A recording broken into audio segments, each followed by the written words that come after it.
اردو خبر کے معزز دوستوں، میں ہوں ماجد ملک اور آپ تمام دیکھنے اور سننے والوں کو السلام علیکم۔ ناظرین، وطن عزیز پاکستان دنیا کے چند انتہائی اہم ممالک میں سے ایک ہے۔ پاکستان کو زیادہ تر دنیا میں سب سے زیادہ اس کی ملٹری پاور اور خود پر انحصار کرتے ہوئے اپنی چیزیں بنانے کی لگن کی وجہ سے جانا جاتا ہے۔ پاکستان دنیا کے ان چند ممالک میں سے ایک ہے جو صرف اپنی ہوا کا استعمال کرتے ہوئے اپنی ضرورت سے 20 گنا زیادہ، شمسی توانائی سے 5 گنا اور جیو تھرمل انرجی سے اپنی ضرورت سے 100 گنا زیادہ بجلی پیدا کر سکتا ہے۔ یاد رہے کہ جب کوئی ملک اپنی ضرورت سے کئی گنا زیادہ بجلی پیدا کر لے تو اس کی ترقی کی رفتار بھی اسی تیزی کے ساتھ بڑھ جاتی ہے۔ اسی طرح سے پاکستان کی جغرافیکل لوکیشن بھی نہایت کلیدی اہمیت کی حامل ہے۔ پاکستان وسطی ایشیائی ممالک کو سمندر کے ساتھ کنیکٹ کرنے کے لیے راہداری فراہم کر سکتا ہے۔ اسی راہداری پہ سی پیک کے نام سے پاکستان چائنا کے ساتھ بھی کام کر رہا ہے، جو کچھ ہی برسوں میں مکمل بھی ہو جائے گی۔ پاکستان دنیا کے ان چند ممالک میں شامل ہے جن کے ہتھیار بین الاقوامی سطح پر کوالٹی کے لحاظ سے بہت زیادہ سراہے جاتے ہیں۔ زیادہ تر افریقی ممالک اور کچھ لاطینی امریکہ کے ملک پاکستان کے ہتھیاروں کو بڑے شوق سے خریدتے ہیں۔ ناظرین، آج کی ویڈیو میں ہم اس بات کا جائزہ لیں گے کہ پاکستان کی ملٹری میں کس کس قسم کے اور کتنے ہتھیار موجود ہیں۔ تو دوستو، اگر ہم پاکستان کی فورسز میں موجود افرادی تعداد کی بات کریں تو وہ بھی کافی زیادہ ہے۔ پاکستان کی تمام آرمڈ فورسز میں 6.5 لاکھ سے زائد فوجی جوان شامل ہیں، جبکہ 5.5 لاکھ سے زائد فوجی جوان بطور ریزرو بھی موجود ہیں۔ پاکستان کی آرمی افرادی قوت کے لحاظ سے دنیا کی چھٹی بڑی آرمی ہے۔ 2.5 لاکھ سے زائد مختلف پیرا ملٹری فورسز اور نیشنل گارڈز کی تعداد بھی 1,85,000 سے زیادہ ہے۔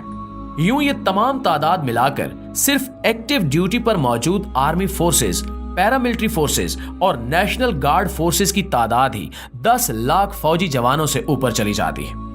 پاکستان کے پاس 200 سے زائد نیوکلیئر بم بھی موجود ہیں۔ پاکستان کی ایئر فورس کی بات کریں تو پاکستان کے پاس ٹوٹل 1400 سے زائد ایئر کرافٹ موجود ہیں۔ ان میں سے 363 فائٹر طیارے ہیں، جبکہ ڈی کنیکٹڈ اٹیک طیاروں کی تعداد 90 سے زائد ہے۔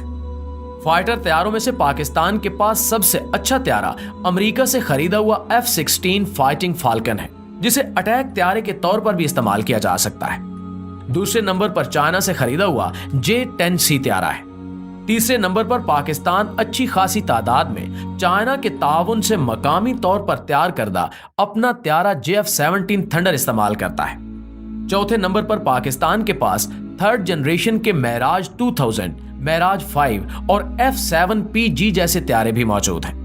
معراج اور F-7 سیریز جلد ہی ریٹائر ہونے والی ہے۔ اس کے ساتھ ساتھ پاکستان معراج 5 اور دیگر طیاروں کو بطور بمبنگ طیاروں کے بھی استعمال کرتا ہے۔ پاکستان کے پاس ٹرانسپورٹ طیاروں کی تعداد تقریباً 60 ہے۔ نئے پائلٹس کے لیے ٹریننگ ایئر کرافٹ، جنہیں ٹرینر ایئر کرافٹ بھی کہا جاتا ہے، ان کی تعداد 550 ہے۔ اسپیشل مشن ایئر کرافٹ کی تعداد 25 ہے، جن میں پاکستان بڑے اور جدید قسم کے ریڈار استعمال کرتا ہے۔ ان طیاروں میں ساب 2000 ایری، فالکن DA-20 اور ZD کے 3 اقسام کے جدید ترین طیارے شامل ہیں، جو دشمن کے ریڈارز اور طیاروں کو اندھا کرنے کے کام آتے ہیں۔ ہوا میں فیول بھرنے والے ایئر ریفیولر ٹینکر طیاروں کی تعداد 4 ہے۔ پاکستان کے پاس ٹوٹل ہیلی کاپٹر کی تعداد 322 ہے، جن میں 58 اٹیک ہیلی کاپٹر ہیں۔ ان میں پاکستان زیادہ تر امریکی کمپنی بیل کے بنائے ہوئے اٹیک ہیلی کاپٹر، جن میں AH-1 کوبرا، بیل 205 اور بیل 412 شامل ہیں، استعمال کرتا ہے۔ اس کے ساتھ ساتھ ترکی اور چائنا سے حاصل کردہ کئی دوسرے ہیلی کاپٹرز بھی شامل ہیں۔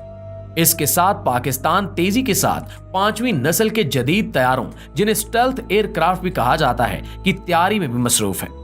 اس پروجیکٹ کو پروجیکٹ عزم کا نام دیا گیا ہے۔ اپنے اس پروجیکٹ کے ساتھ پاکستان ترکی کے کان پروجیکٹ اور چائنا کے اسٹیلتھ طیاروں کے تجربے سے بھی مکمل طور پر فائدہ اٹھا رہا ہے۔ طیاروں کے ساتھ ساتھ پاکستان تقریباً 1200 سے زائد ڈرونز بھی رکھتا ہے، جن میں زیادہ تر ملکی سطح پر تیار کیے جانے والے ڈرونز ہیں، جبکہ کچھ ڈرونز چائنا اور ترکی سے حاصل کیے گئے ہیں۔ ان میں سب سے زیادہ جدید ترین ڈرونز ایکنچی اور TB2 ڈرونز ہیں، جو ترکی سے لیے گئے ہیں، جبکہ چائنا کا لائل ونگ مین بھی ایک انتہائی جدید ڈرون ہے جو پاکستان آپریٹ کر رہا ہے۔ حال ہی میں پاکستان نے مقامی طور پر تیار کردہ JF-17 تھنڈر طیاروں کا بلاک 3 بھی تیار کر لیا ہے، جبکہ بلاک 4 پہ بھی تیزی سے کام جاری ہے۔